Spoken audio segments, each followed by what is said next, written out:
Assalamu alaikum warahmatullahi wabarakatuh. Mpenzi mtazamaji, natumai mzima buheri wa afya. Jina langu ni Haifa Muhammad na karibu katika kipindi kipendacho Upeo wa Asubuhi ndani ya kitengo Ijue Dini Yako. Alhamdulillah, siku ya leo siku nyingine yenye baraka na naamini wewe upo salama bila bughudha yoyote. Na insha Allah leo tupo naye Sheikh wetu si mwingine bali Sheikh Hussein Batrova kujuza mengi kuhusiana na dini, akujuza mengi kuhusiana na jinsi gani unapaswa kufahamu mambo na masuala mengi ambayo yanaconnect wewe kuweza kuifahamu dini zaidi. Na insha Allah katika awamu hii ama katika mada yetu ya leo tutaenda kuangalia kuhusiana na Ghadiri yenyewe insha Allah. Tukirudi kwake tutaweza kufahamu mengi na mengi zaidi.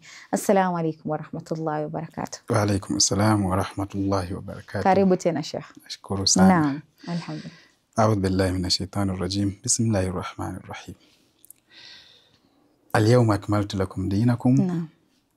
Wa atmamtu alaykum ni'mati wa raditu lakum al-islama dina. Hii ndio aya ambayo ilishuka kwa ipo ndani ya Surat al-Maida, aya ya mwisho ambayo ilishuka kwa mtume baada ya kukamilisha dini yake. Kwa hivyo matukio gani yalitokea kabla ya hii aya kushuka na hadi ikapelekea kwamba aya kama hii inashuka kwamba mtume amemaliza dini? Na inadhihirisha kwamba kuna kitu ambacho alikimalizia ile siku ambacho alikuwa hajakifanya kwa directly au kwa kiwazi, na alipokifanya ndio hii aya ikashuka. Tumeona kwamba ilikuwa mwaka wa 10 wa hijra ambalo hili tukio la Ghadir lilitokea, na mtume alikuwa ametumia mbinu ambazo kwa sababu Waislamu ambao walikuwa ndani ya Uislamu wanajionyesha kwamba Waislamu kumbe si Waislamu, walikuwa wanakuja na mbinu ambazo wanahakikisha au walikuwa wanahakikisha kwamba mtume afanye yale ambayo anataka. Ndio. Kwamba baada yake, kwa sababu malengo yao kutoka mwanzo ni kuhakikisha kwamba mtume hafikishi malengo yake ambayo kwa ajili yake ameanza kueneza dini ya Kiislamu. Na ndio sababu baadaye alipotangaza haji wakajua kwamba kwenye ile haji, kwa sababu watu watakuwepo wengi na ndio haji ya kwanza na ya mwisho mtume anaenda hija, kuna kitu atatangaza. Kuna maelekezo atatoa. Kwa hivyo wakajipanga pia hao kwamba atakapotoa haya maelekezo, atakapotaka kutoa maelekezo, sisi tutafanya nini? Kwa hivyo ilikuwa ni mwaka wa 10, ikafika siku ya kwenda haji, na mtume akatengeneza, akaambia watu wote walikuwa wameambiwa sasa wanataka kuondoka kwenda Madina kwa ajili Makka kwa ajili ya hija. Tunaambiwa kwamba kwenye vitabu vya historia ni kwamba watu walienda wengi kutoka tu Madina peke yake. Kuna baadhi ya vitabu vinaeleza kwamba walikuwa watu karibu 100,000 ambao walikuwa wanaenda. 100,000 si watu wachache, na watu wengi sana. Na kuna wengine ambao walitoka sehemu zingine, wengine wanasema 120,000.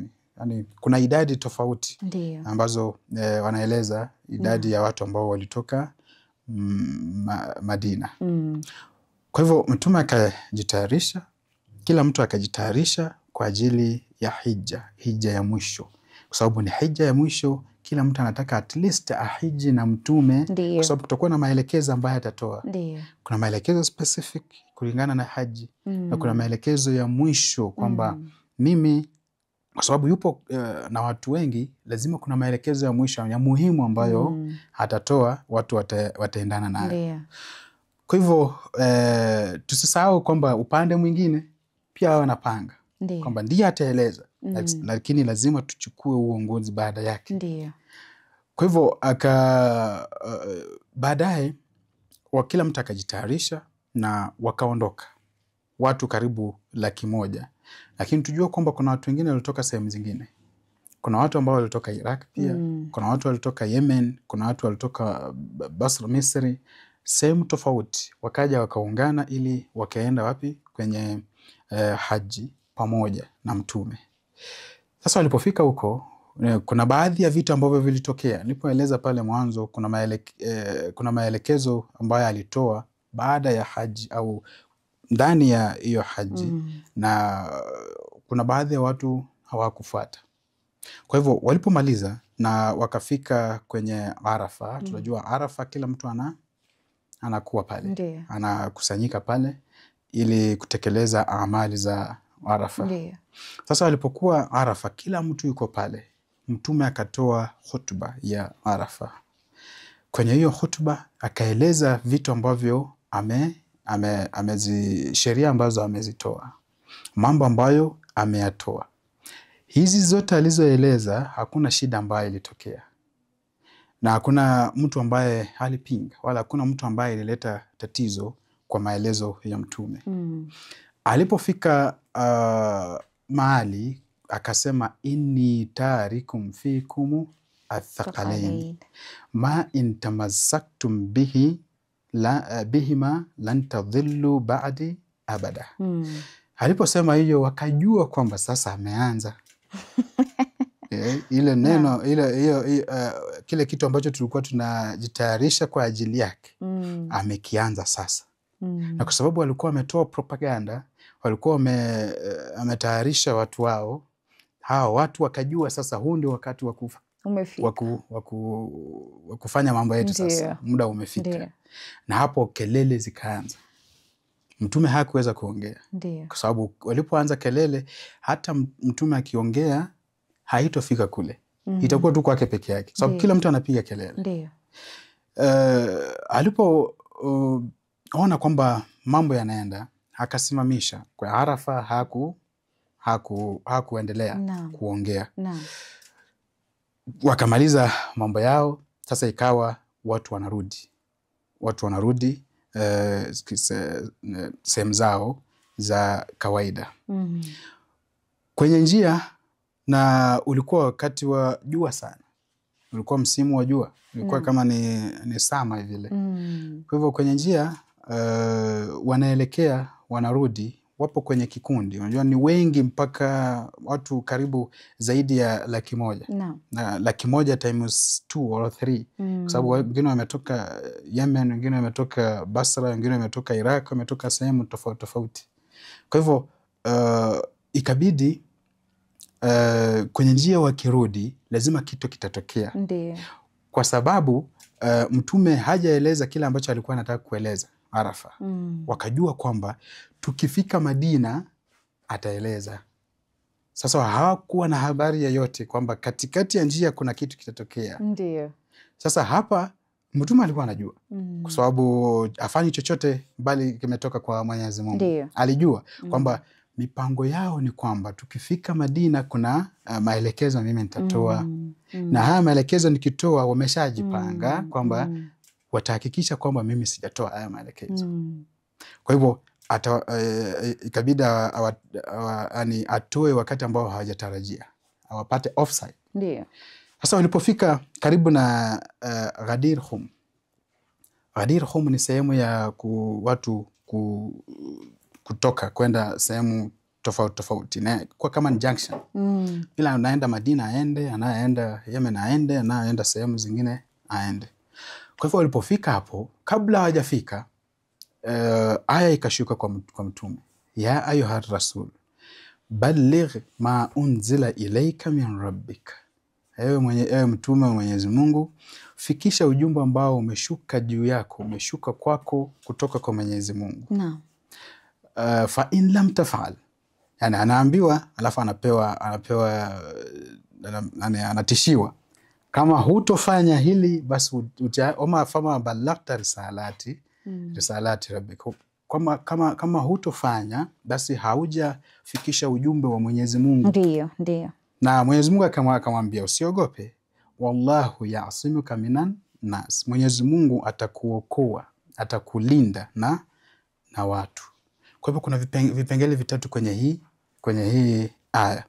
Kipengele cha kwanza, Mtume anaambiwa kwamba afikishe ujumbe ambao amepewa, umeshuka kwa ina maana kwamba kuna ujumbe alipofika pale, kuna ujumbe ulishuka. Ni ujumbe gani?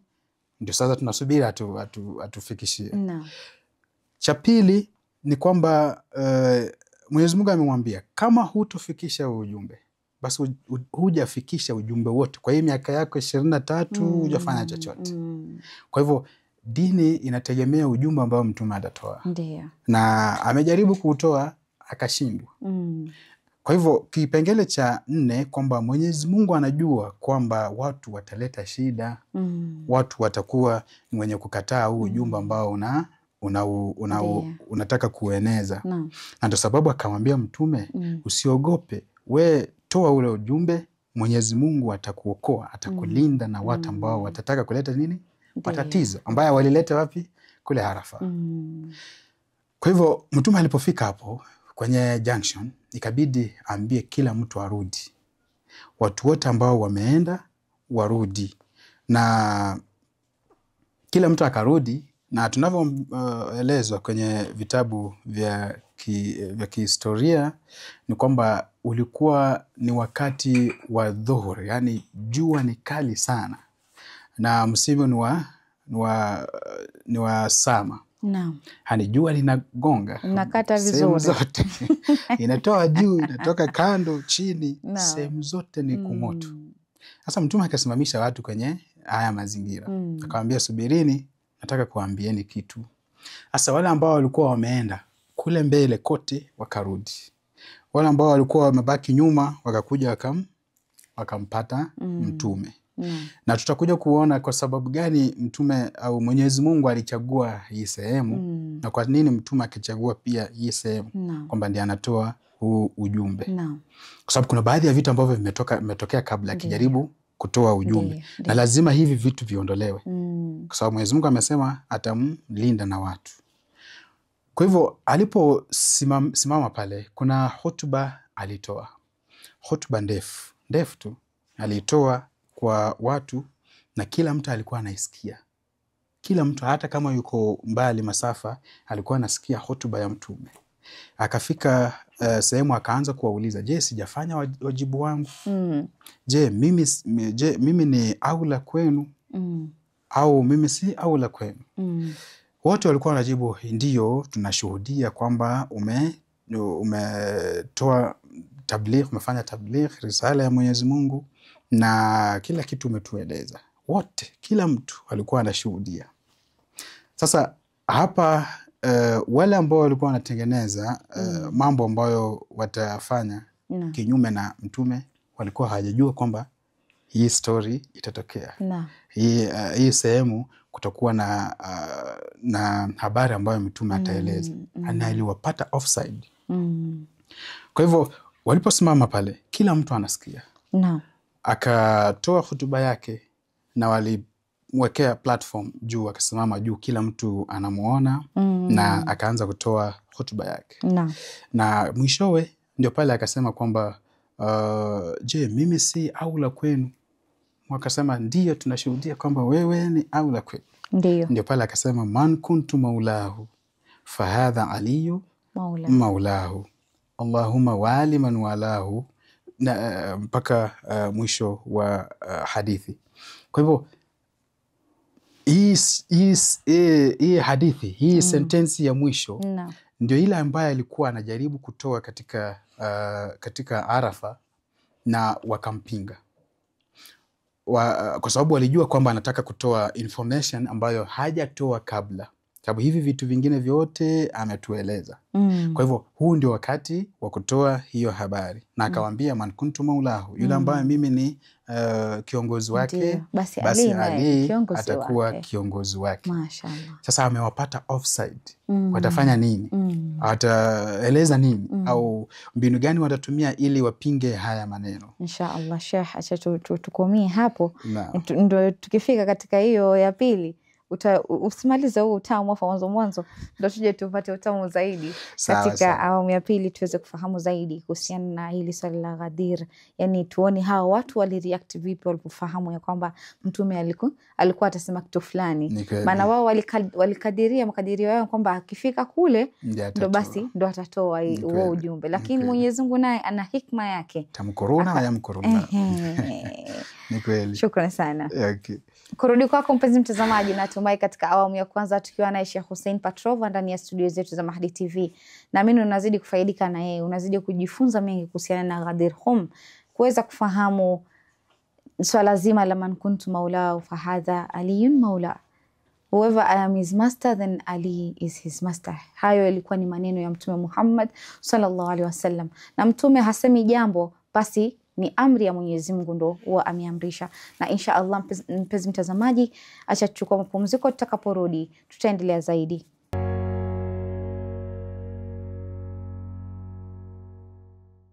Assalamu alaikum warahmatullahi wabarakatuh. Mpenzi mtazamaji, karibu tena katika awamu ya pili ya kipindi kipendacho Pewa Asubuhi ndani ya kitengo Ijue Dini Yako, tukizidi kupata furaha zaidi tukiwa na Sheikh Hussein Patrova ndani ya studio zetu, akizidi kujuza mengi, kukuelimisha ili uweze kupata elimu, kwa sababu vijana wa siku hizi tumekataa kusoma, inabidi basi tuweze kulishwa kidogo ndo angalau akili ifunguke, tujue ni vipi tutaweza kuchambua na kutafuta ukweli. Hakika siku ya kiyama kila mtu ataulizwa, ni vipi ulitumia akili yako, ulitumia elimu yako vipi? Je, ulisoma ama haukusoma? Na tukumbuke ya kwamba elimu ni bahari, basi ni jukumu lako kuweza kutafuta ilmu, ni wajibu kutafuta ilmu ili uweze kujitetea ikifikia ni siku ya akhira. Na insha Allah mpenzi mtazamaji, tukirudi kwake Sheikh tutaweza kufahamu mengi na mengi zaidi. Karibu tena Sheikh. Nashukuru sana. Naam. A'udhu billahi minash shaitani rajim. Bismillahir rahmanir rahim. Man kuntu maulahu fahadha aliyu maulahu. Allahumma wali man walahu wa ajiman wansur man nasarahu wahdhul man khadhalahu. Hii ni hadithi ya Mtume ambaye alisema kule Ghadir Hum. Kwa hivyo Mtume amepata hawa watu ambao walikuwa wanapanga ku counter kila kitu ambacho Mtume alikuwa anafanya, ambacho kitakuwa ni muendelezo wa dini ya Kiislamu baada ya kuondoka kwa Mtume. Lakini saa hizi amewapata offside. Hawakuwa wamejua kwamba hili litatokea. Kwa hivyo aliposema hivyo, kila mtu alishuhudia na watu wote walikuwepo wanaona. Mchana yani huwezi ukatoa udhur kwamba mimi sikuona. Lakini kwa wale ambao walikuwa hawataki haya yatokee, lazima watakuwa na kitu ambacho watafanya ili kuhakikisha kwamba wanaweka watu kando na matarajio au na yale ambayo Mtume alikuwa anataka. Baada ya kueleza hilo na baada ya kuambia kwamba baada yangu ni Imam Ali, man kuntu maulahu fahadha aliyu maulahu, kila mtu alikuja ili kumpatia pongezi. Ndiyo. Kumpongeza Imam Ali. Ndiyo. Kila mtu anaona na kila mtu anatekeleza kile kitendo. Kwa hivyo watu wa kwanza ambao walikuja wa kwanza kumpatia pongezi Imam Ali walikuwa ni viongozi wetu, viongozi ambao walikuja baadaye. Ndiyo. Abubakar alikuwepo, yeye ndiye alitangulia. Omar akakuja. Wote walikuwa wanampatia pongezi. Na kuna kauli ambayo inasemekana kila mtu anaijua, bakhin laka ya Abu Talib. Yeah. Kwa hivyo wote walimpongeza Imam Ali kwa kupata kile cheo ambacho Mtume alikuwa amempa. Na wote walikuwa wanajua maana ya Mtume amesema nini. Ndiyo. Na ndio sababu akaenda kumpongeza. Kwa mfano, kuna jambo limetokea, mfano tu, kuna jambo limetokea, watu wanaishi, kwa mfano kwenye plot zetu ambazo tunaishi. Ndiyo. Alafu mtu ameamua kuna watu wanatembea wawili. Alafu umeamua usiku wa manane, saa 6 za usiku au saa 8 au saa 9 unagongea watu. Amkeni mtoke nje. Kila mtu wa plot anaamka. Anakuja. Anasikiliza. Una habari gani unataka kutuambia? Anamwambia mimi nilikuwa nataka niwaambie kwamba huyu ni rafiki yangu. Huyu ambaye anatembea na yeye ni rafiki yangu. Watu watakasirika, kweli. Hata I make sense. Yaani umetuamsha kutoka kwa usingizi, kutuambia kwamba huyu ni rafiki yako. Kweli. Kile ambacho kilifanyika Ghadir Hum. Kabisa. Kwamba mtu umetuasimamisha watu wote. Hebu nitengenezeni platform. Mtengenezeni platform. Tena pasi na nyinyi kuelewa. kwa nini alifanya hivyo. Ni kweli. Na yeye kusema ile statement yenyewe ilikuwa na maana yake. Maana Mtume haizosimamisha tu utawaambie huyu basi ni rafiki yangu. Rafiki yangu na nampenda, naomba pia nyinyi mumpende. Haya rafiki yenu. Inaungana vipi na hii mambo yetu yote? Kama ni rafiki sisi tuliona. Kabisa. Maana alikuwa rafiki yake toka kitambo. Ni kweli. Lakini kusimamisha watu katika hadhara na kwamba kuna jambo nataka kuwaambia. Lile jambo lilikuwa muhimu. Ni kweli. Tena sana. Ni kweli. Maana kama rafiki watu wote walikuwa wanajua kabisa kwamba Imam Ali ako karibu na Mtume. Na Mtume ndio ambaye amemlea Imam Ali. Sasa kama iweje Mtume amesimama tu pale mbele kuambia kwamba man kuntu maulao fa'adha aliyun maula. Hiyo lazima ilikuwa na maana, kwa sababu ukiangalia tunakinzana pakubwa na hawa wenzetu. Wao wanasema kwamba ile maneno maula inamaanisha rafiki. Na ukiangalia maula inamaanisha kiongozi. Sawa, hata kama ni rafiki. Mtume mwenyewe alikuwa anajua kwa nini amesimamisha akawaambia hilo neno. Lilikuwa na maana yake. Ni jukumu letu kufikiria outside the box. Sio kufikiria tu vile vitabu vinavyosema. Basi imesema hivi. Maana Mtume tu haezi toka mahali akasimamisha watu hivyo. Kama nataka niwaambie huyu ni rafiki yangu. Kwa hivyo kwa sababu kwenye kazi ya Mtume yote. Mtume hajasema kwamba mimi nimetumwa kudhihirisha marafiki zangu na maadui zangu. Hiyo maana angekuwa amedhihirisha kama nini, angekuwa amedhihirisha wote toka kitambo tu. Kwa hivyo hawakuwa na kile cha kufanya ili kubadilisha yale ambayo Mtume amesema. Sababu hila yao yote hawakuwa nayo wakati. Watafanya nini? Kuleta maana nyingine ya Mtume amesema. Kwamba hapa aliposema kwamba maula hakumaanisha kiongozi. Alimaanisha ni rafiki. Na ndio hapo utasikia wengine wanasema ya kwamba utengano baina ya kuwa Shia na Sunni ilianzia wakati wa Ghadir. Kwamba watu kupinga kile ambacho Mtume amesema na amekikia wazi. Ni kweli. Ni kweli. Ndio.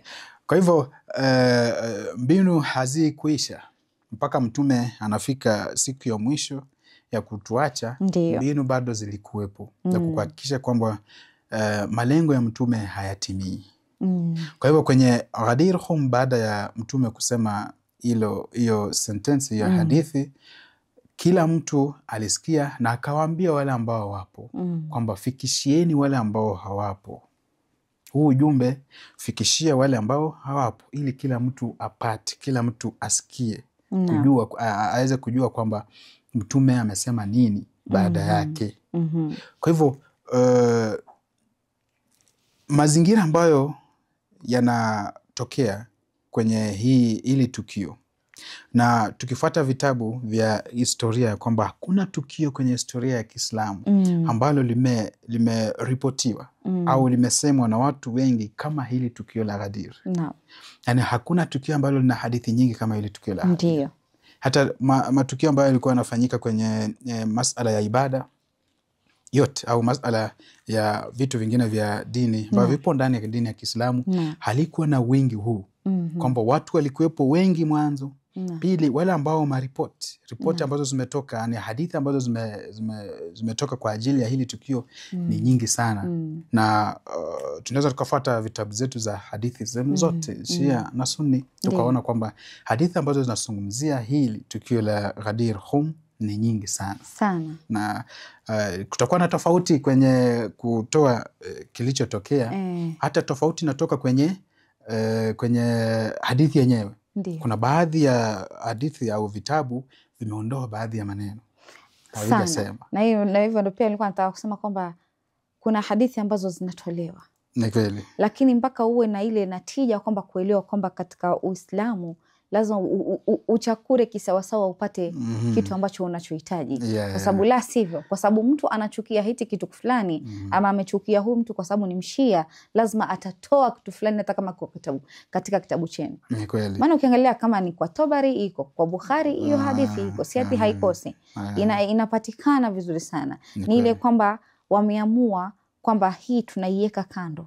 Ni kama haina umuhimu. Maana ingekuwa iko na umuhimu, wangejua basi maneno yale yalikuwa ni mazito mpaka Mtume kuyasema. Na hii inadhihirika hata baada ya mazingira ambayo yalitengenezwa baada ya kusema kwa hii hadithi na baada ya mtume kutuacha ni mazingira magumu sana.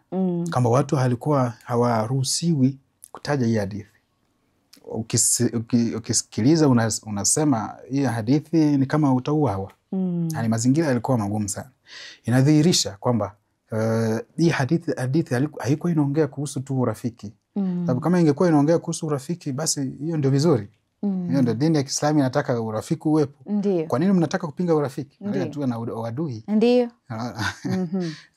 Kwa hivyo baada ya hapo watu kila mtu akaambiwa kwamba afikishe ujumbe, afikishie mwenzake ambaye hayupo ujumbe ambao umeshuka. Na baada ya mtume kueleza hilo tukio au kueleza kwamba man kuntu maulahu fa hadha aliyu maulahu, ndio pale aya ya mwisho ilishuka ikasema kwamba alyaumu akmaltu lakum dinakum, leo nimewakamilishieni dini yenu, wa atmamtu alaikum ni'mati, na nimewatimishieni ni'ma, wa radhaitu lakum islama dina, na nimewaridhieni kwamba Uislamu ni dini, kwamba hii dini ya Kiislamu itakuwa marudhi kwa Mwenyezi Mungu tu kama mpangilio utakuwa umekamilika.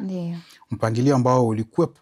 Mwenyezi Mungu alipanga kutoka mwanzo kwamba baada ya mtume dini ya Kiislamu itaendelea vipi, mafundisho ya Kiislamu itaendelea vipi. Hiyo itakapokamilika ndio dini ya Mwenyezi Mungu atakuwa ameridhia kwamba kweli mtume wake amefanya nini, ameeneza dini yake kwa ukamilifu. Kabla ya hiyo hatuwezi tukasema kwamba mtume amekamilisha au amekamilisha ujumbe ambao alipewa. Na kwenye haya matukio tunaweza tukaona kwamba aya ambayo ilishuka kabla, kuna baadhi ya vitu ambavyo ukivisoma unashtuka, yani nipo vikufanya ufikirie zaidi. Ndio. Kwa mfano Mwenyezi Mungu anasema kwamba nitakuokoa na watu. Ina maana ujumbe ambao ulikuwa unataka kufikisha watu walikuwa wamejipanga kuupinga. Yani watu walikuwa wamepanga kwamba mtume akisema hii sisi tutakataa.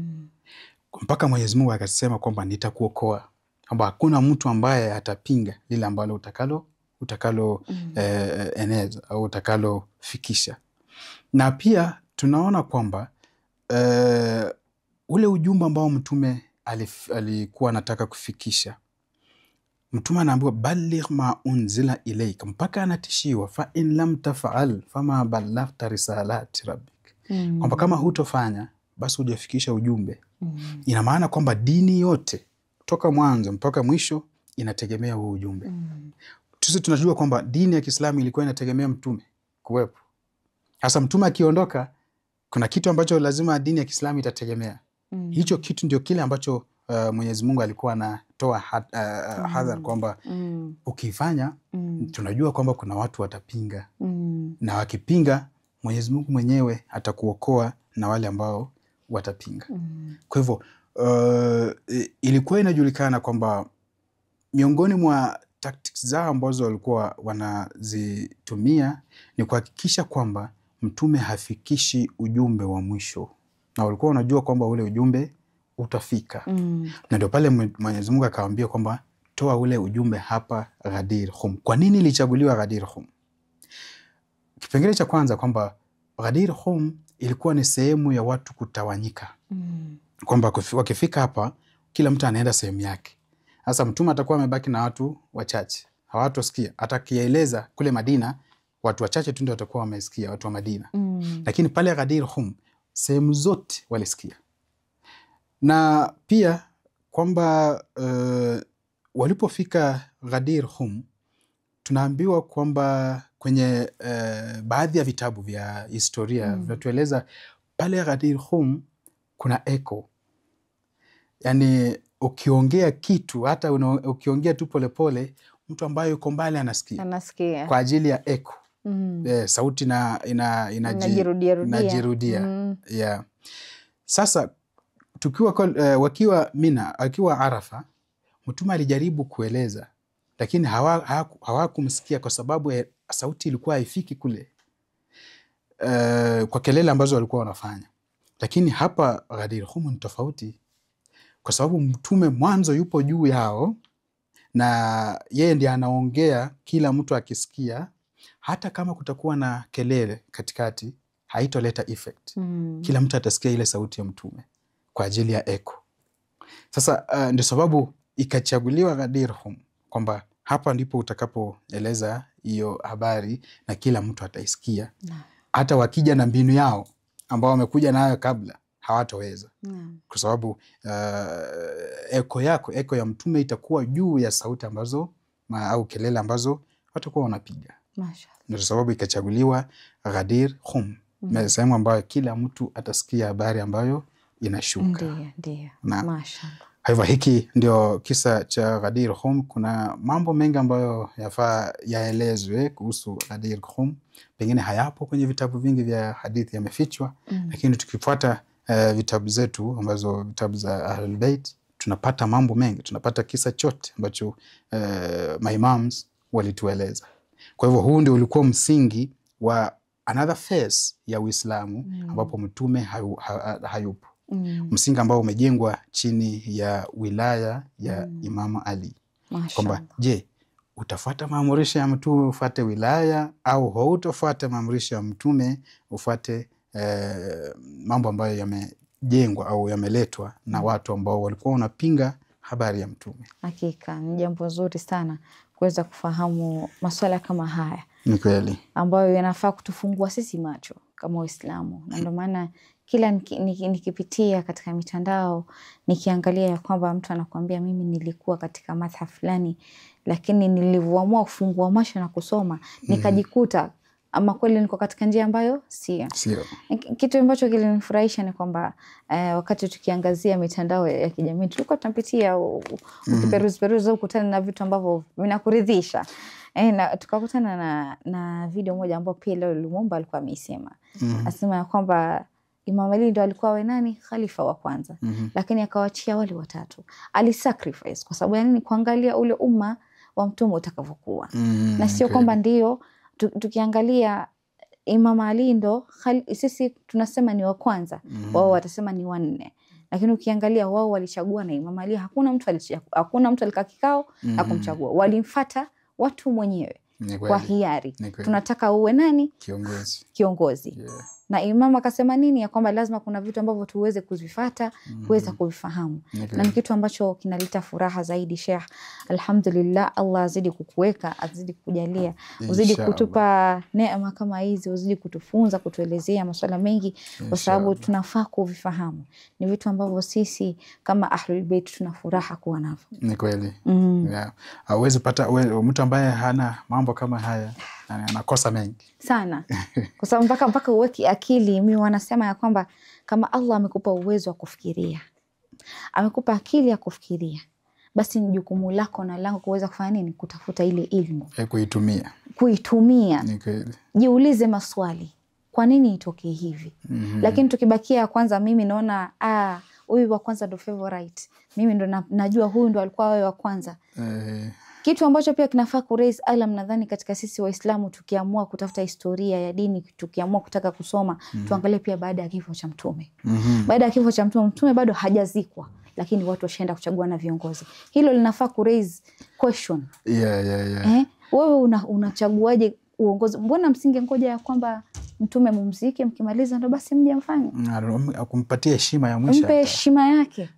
Ni mnatoka mnaenda kuchagua, na hilo ni jambo lingine la raise ile question. Kwa sababu kuna ile kwamba wanasemaga hao wenyewe kwamba ufai kuweka opinion, lakini wao waleka opinion ni kwa sababu umma ungetengana. Nani amesema umma ungetengana? Wakati mkishamzika mtume mngekuja mkafuata haya masala mengine. Ni kweli.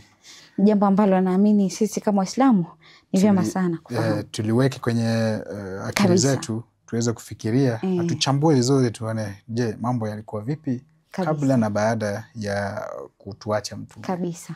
Shukran sana Sheikh kwa kuweza kuwa na wewe kuanzia mwanzo hadi mwisho. Naamini tuna mengi ya kuongea na bado tutazidi kukutana ili kuweza kuchambua hasa masala ya dini, masala ya historia, kuweza kufahamu mengi ili kufaidika, na pia mpenzi mtazamaji aweze kufunguka macho. Maana ni wengi ambao wamefungwa macho. Na naamini pia katika suratul Hajj Mwenyezi Mungu ameweza kuelezea zaidi kuhusiana. Tumewapa ilmu, mwende mtafuta ilmu, yani lakini ni kwamba mioyo ya watu ndio kwamba ina upofu na sio macho yetu. Ni kweli. Shukran sana. Nashukuru pia. Naam. Kurudi kwako mpenzi mtazamaji, natumai katika awamu ya pili tukiwa na Sheikh Hussein Patrovo mweza kufahamu mengi ambayo mweza kuiangazia. Alhamdulillah. Kama ulivyoona nimeweza kuchangia kwa sababu gani? Ni mambo ambayo lazima tuweze kuyafahamu katika dini. Mimi nafurahi sana nikipata kuweza kufahamu masuala ambayo yaliweza kutokea zama za Mtume, kwa sababu itaniongoza mimi katika upande wa kuifahamu dini.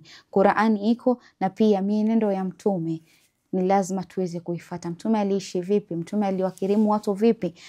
Na familia yake, ndio maana tukaachiwa pia kuweza kuikirimu na kuirecognize. Ndio maana wakihuzunika tunahuzunika na wao, wakifurahi pia tunafurahi na wao. Na insha Allah mpenzi mtazamaji, kufikia hapo sina mengi ya kusema isipokuwa nikwambia maasalam.